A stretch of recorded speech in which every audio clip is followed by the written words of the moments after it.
आज मी तुमच्यासाठी घेऊन आली आहे शिळ्या भातापासून ही रेसिपी आहे. खूप छान लागते, पौष्टिकसुद्धा आहे आणि लवकरसुद्धा होते. जेव्हा कधी भात उरला, तर तुम्ही हा पदार्थ एकदा नक्की करून पहा, आवडेल तुम्हाला. तर हा पदार्थ मी कसा बनवलाय, त्यासाठी तुम्ही हा पूर्ण व्हिडिओ नक्की पहा.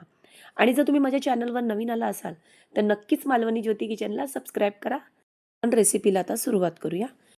तर आपण काय करतो, शिळा जेव्हा भात उरतो, तेव्हा आपण काय करतो, तळलेला भात करतो किंवा आपण तो भात जरा गरम करतो आणि जेवणाबरोबर खातो. तर असं साधे सोपे हे रेसिपी करतो. तर ही जी रेसिपी आहे ती सुद्धा साधी रेसिपी आहे आणि एकदम सोपी रेसिपी आहे. तर त्यासाठी मी शिळा भात घेतला. त्यामध्ये मी 2-3 हिरव्या मिरच्या टाकलेल्या आहेत. तुमच्या तिखटीप्रमाणे तुम्ही घालायचं आहे. आम्ही तिखट थोडंसं कमी खातो म्हणून मी 2 मिरच्या घातल्या छोट्या.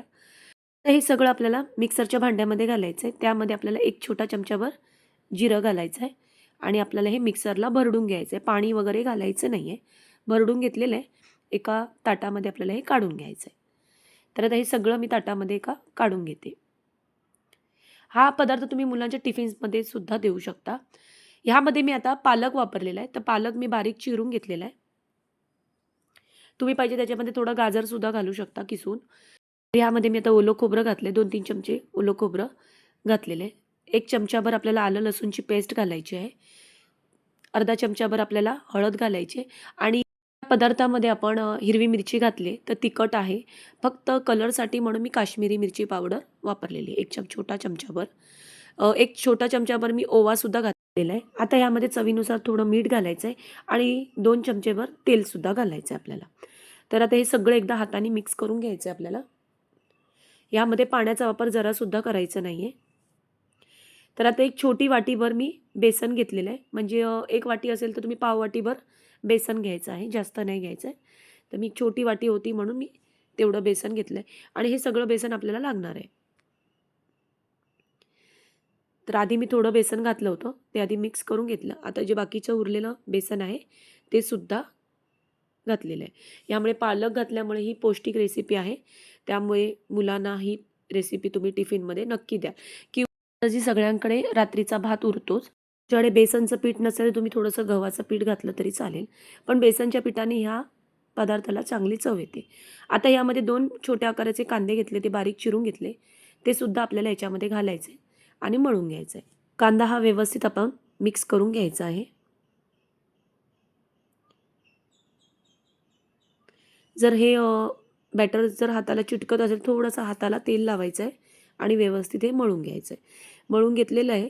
आता आपण काय करायचं आहे, एक सुती कापड घ्यायचं आहे. असं बघा मी सुती कापड घेतलं आहे. त्यावर आपल्याला पाणी शिंपडायचं आहे. आता आपण जे शिळ्या भाताचा जो बॅटर तयार करून घेतलेलं होतं, ते आपण घ्यायचं आहे. तर आपण चपाती करतो त्या आकाराचा मी गोळा घेतलेला आहे. हातावर चांगला गोल करून घ्यायचा आहे. आता आपण हे पाणी हाताला लावून हा थापून घ्यायचा आहे. हे बघा. अशा पद्धतीमध्ये आपल्याला हे थापून घ्यायचं आहे.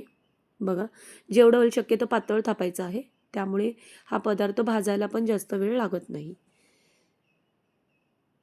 तर व्यवस्थित मी चांगलं असं गोल थापून घेतलेलं आहे. यात तीळ घालून घ्यायचे आणि तीळ घालून झाल्यानंतर आपण थोडेसे परत एकदा हे थापून घ्यायचे. म्हणजे तीळ चांगले ह्याला चिटकतात. बघा, ह्या पद्धतीमध्ये मी करून घेतलंय.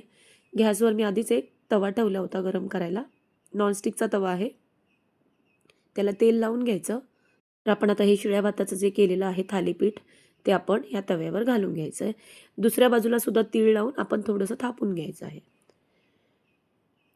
पहिलं हे बारीक गॅसवर चांगलं भाजून घ्यायचं आहे. नंतर तुम्ही गॅस जास्त कमी करू शकता. फक्त आधी बारीक गॅसवर भाजल्यामुळे हा थालीपीठ चांगला भाजला जातो. तसा भात हा शिजलेलाच असतो, पण बाकीच्या पण आपण त्यात काही जिन्नस घातलेले आहे, त्यामुळे थोडं शिजायसाठी म्हणून पहिल्या आधी बारीक गॅसवर आणि दोन्ही बाजूने आपण हा व्यवस्थित परतून घ्यायचा आहे. मस्त असं कुरकुरीत हा थालीपीठ तयार करून घ्यायचं आहे. कारण थालीपीठ हे कुरकुरीतच छान लागतं. तयार आहे बघा, एक थालीपीठ तयार करून दाखवले. आता दुसरासुद्धा थालीपीठ मी एक थोडा करून दाखवते. तसंच गोळा घ्यायचा आहे आपल्याला, पाण्याचा हात लावायचा आहे आणि आपल्याला हे थापून घ्यायचं आहे. हे बघा, शक्यतो पातळच थापा पूर्ण. त्याच्यात थोडंसं तीळ घालायचे.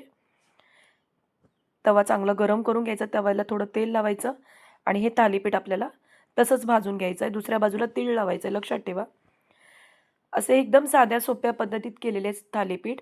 जर वगैरे शिळा भात उरला, तर नक्की ही रेसिपी एकदा ट्राय करा. तुम्हाला नक्कीच आवडेल आणि खूप छान लागतं. मी ही रेसिपी डाळ केली होती, त्याबरोबर खायला केलेली आहे आणि डाळीबरोबर तर अप्रतिम लागते. तुम्हाला जर ही डाळ बघायची असेल, तर नक्की मला कमेंटमध्ये सांगा. मी ही डाळ तुम्हाला करून दाखवेल. खूप छान लागते या पद्धतीतली आणि ह्याबरोबर पाहिजे तुम्ही चटणी करू शकता खोबऱ्याची किंवा टोमॅटो केचप म्हणजे तुम्हाला ज्याच्याबरोबर भाजीबरोबर खायचं आहे, तरी तुम्ही खाऊ शकता. तर रेसिपी तुम्हाला आवडली असेलच. आवडली असेल तर नक्कीच एक कमेंट करा. एकदा लाईकसुद्धा करा, शेअर करा. चला आपण भेटूया अशाच पुढच्या नवनवीन रेसिपीमध्ये.